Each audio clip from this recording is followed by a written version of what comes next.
Hello and welcome to SAP Learning Academy and welcome to this tutorial.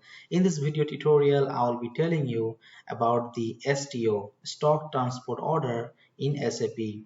So in the content, I will be first talking about the definition of STO, what is STO, and then some of the important terms that you need to know regarding the STO and what are the transaction codes related to STO, and the last I will talk about the difference between PO and STO.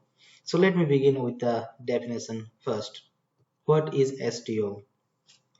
STO is created when a stock is being transferred from one plant to another plant. So you can call it as a STO is a document number. So when a material is being transferred from one plant to another plant, then we create the STO. So again, STO can be two types. So let me read this one. If the stock transfer is done between two plants of a same company code, it is called as intra-company STO, whereas if it is done between plants having different company codes, then it is called as cross-company STO.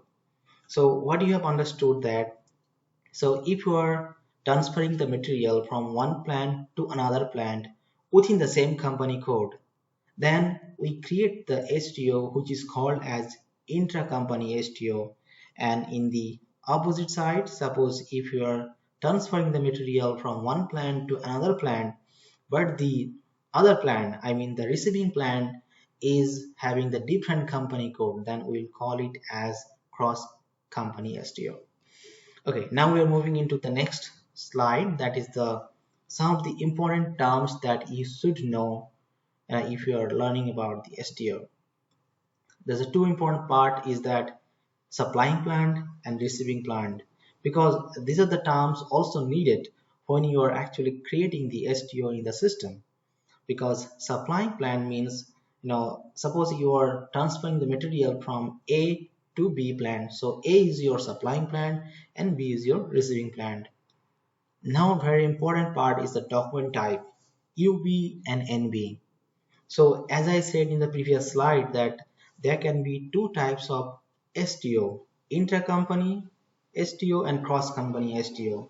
So here also, when you are actually transferring the material from for the intra-company, then you should select the document type as UV, and for the cross-company material you should be selecting NB. So that is the difference.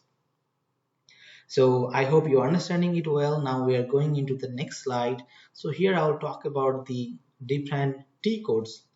Suppose you want to create a STO, you should visit to ME21N in the source system. Then ME22N for change STO. And the last one is a display STO. If you want to see the display of the STO document number, then you can visit to this T code ME23N, so you can display the STO. So now my last part of this tutorial is that you might argue that then what is PO? Because in PO also we do the same kind of things like we can visit in ME21N, we can create the POs and we can display the PO using this ME23N. Let me tell you that STO and PO both can be created on the same screen. SAP has provided these same T codes for both these things, but there's a slight changes. Now if I talk about the definition of PO and STO, PO is created when you are purchasing some material from a external vendor. So that vendor is not in your company code, or it's not your that supplying plant. It is some outside of your organization. You're purchasing the material from that vendor. Then only you create the PO. But STO is on the other side, that when you are transferring your material or goods within your plant, or within the plants of the outside of your company code under the same client, so then we call it as STO. I hope you have understood it well regarding this concept of STO, and also I talked something about the PO.